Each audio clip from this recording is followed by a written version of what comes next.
Hello everyone, welcome to lecture 4 for CIN411, and this week we shall be looking at the basics of networks.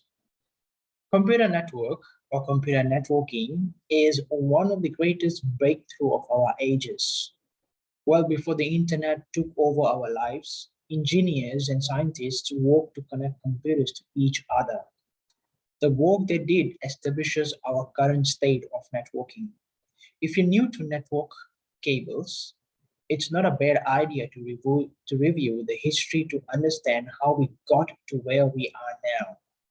The history of modern computer and device networking goes back to 1969 when ARPANET, ARPANET in long form is Advanced Research Projects Agency, became the first connected computer network.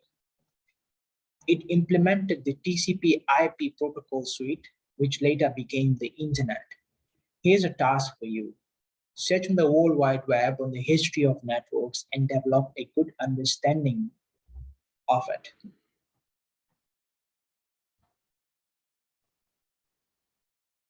The Internet. The Internet is a global network connecting millions of computers. More than 100 countries are linked into exchanges of data, news, and opinions. The internet links our computer networks all over the world so that users can share resources and communicate with each other. Moreover, the internet is a global system of interconnected computer networks that uses the Internet Protocol Suite, TCP/IP, to communicate between networks and devices. It is a network of networks that consists of private, public, academic, business, and government networks of local to global scope, linked by a broad array of electronic, wireless, and optical networking technologies.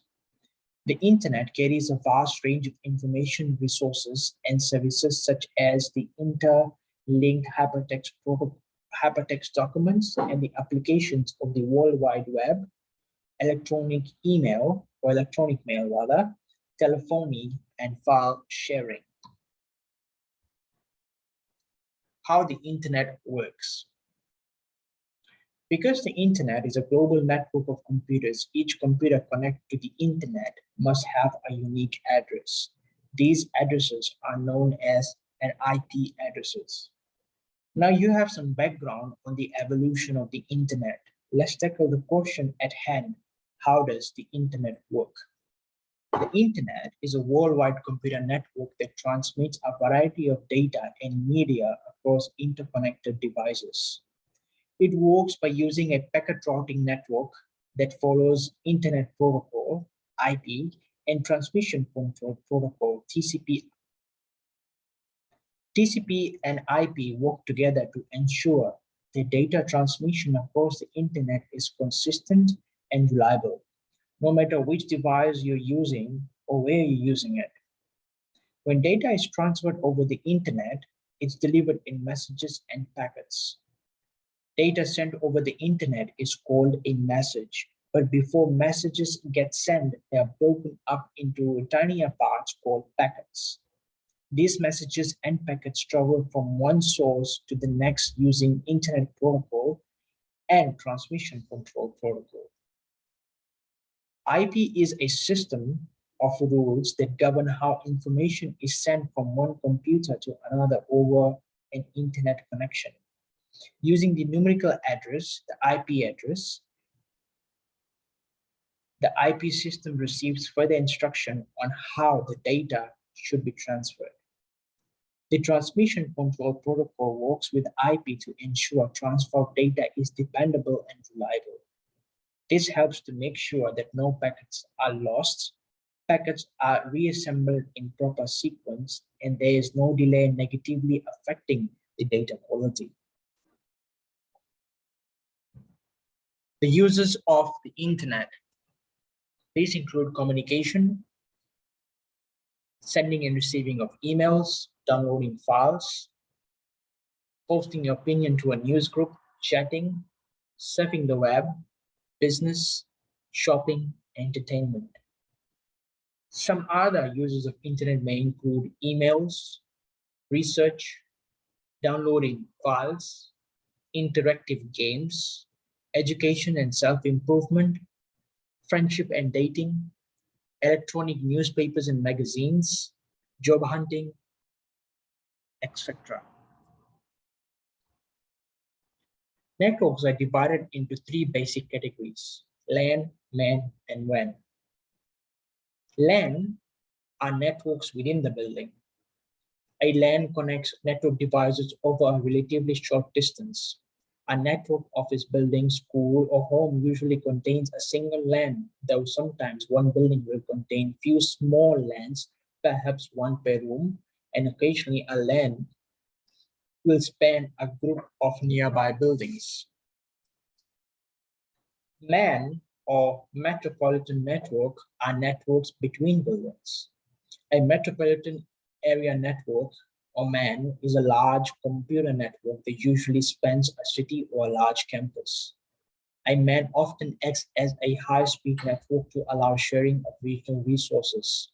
A MAN typically covers an area of between 5 km and 50 km diameter.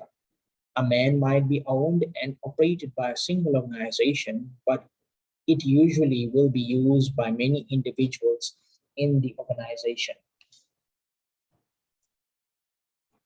Wide area network, or WAN.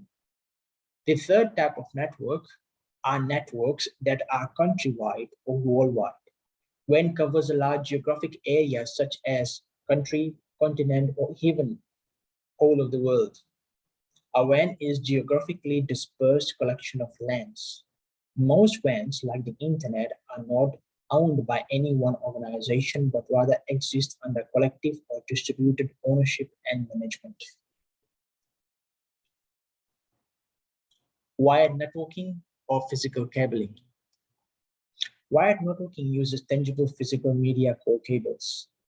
A wired network connection is described as a configuration that involves cables which establish a connection to the internet and other devices on the network. Data is transferred from one device to another over the internet using Ethernet cables. There are various advantages of using wired networks. Some may include reliability and stability, speed, security, costs. The broad categories of cables include coaxial cables, twisted pair cables, and fiber optic cables. To look at coaxial cables, these are the cables which are easily installed and exceptionally durable. Because it performs best over shorter distance, coaxial cable is ideally suited for home installations and average capacity data transfer networks. Coaxial cable is a type of copper cables specially built with a metal shield and other components engineered to block signal interference. It is primarily used by cable TV companies to connect their satellite antennas facilities to customer homes and businesses.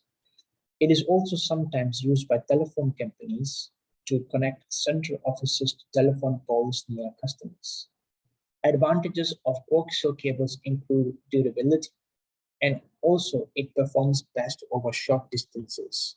Disadvantages may include loss of signal over long distances, and the speed of the data transmission may fluctuate under heavy usage. The next type of cable is twisted pair. A twisted pair cable is a cable made by intertwining two separate insulated wires. Twisted pair cables are quite literally a pair of insulated wires that are twisted together to help reduce noise and outside sources. These are a type of guided media. It was invented by Alexander Graham Bell at Bell Corporations. Twisted pair cables have two conductors that are generally made up of copper, and each conductor has insulation. These two conductors are twisted together, thus giving the same twisted pair cables, thus giving the name rather, twisted pair cables. One of the conductors is used to carry the signal and the other is used as a ground reference only. The receiver uses the difference of signals between these two conductors. The noise or crosstalk in the two parallel conductors is high, but this is literally reduced in twisted pair cables due to the twisting characteristics. In the first twist, one conductor is near to noise source and the other is far from the source.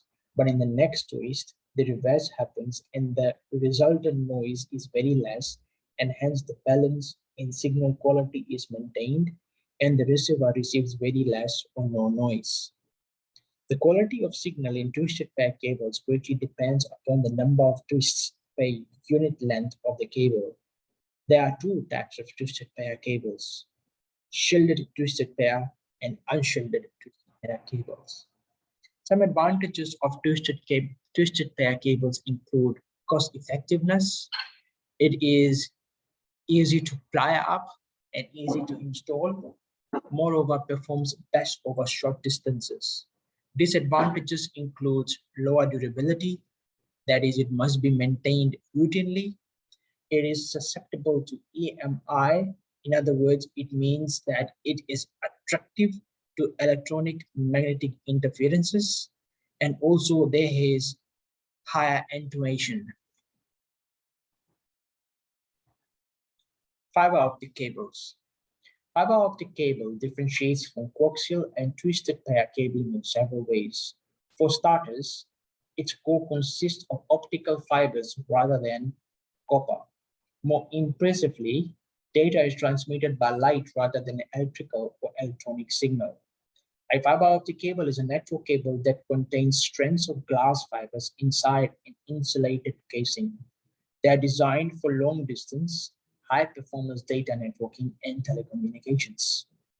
Compared to wired cables, fiber optic cables provide higher bandwidth and transmit data over long distances. Fiber optic cables support much of the world's internet, cable television, and telephone systems. Advantages: it can be bundled together. Moreover, it is electronic magnetic interference EMI resistant. It performs well over long distances. One of the greatest disadvantages of fiber optic cable is that it is expensive. Moreover, it needs a quite set of technical skill and is harder to install. Finally, the very last disadvantage is that it is susceptible to being cut or damaged. Wireless networking. As wireless networking has become affordable, demand has increased. Many home users have turned to wireless networks. Wireless networks are often used with wired networks to interconnect geographically dispersed LANs or groups of mobile users with wired servers and resources on a wired LAN, sometimes also called as hybrid networks. A wireless network refers to a computer network that makes use of radio frequency connections between nodes in the network. Wireless networks are a popular solution for homes, businesses, and telecommunications networks. It is common for people to wonder what is a wireless network, because while they exist nearly everywhere people live and work, how they work is often a mystery. Similarly, people often assume that all wireless is Wi-Fi, and many would be surprised to discover that the two are not synonymous. Both use radio frequency, but there are many different types of wireless networks across a range of technologies. Example, Bluetooth, Zigbee, LTE, 2G, 3G, 4G, while Wi-Fi, specifically to the wireless protocol defined by the Institute of Electrical and Electronic Engineers, IEEE, in 802.11 specifications and its amendments.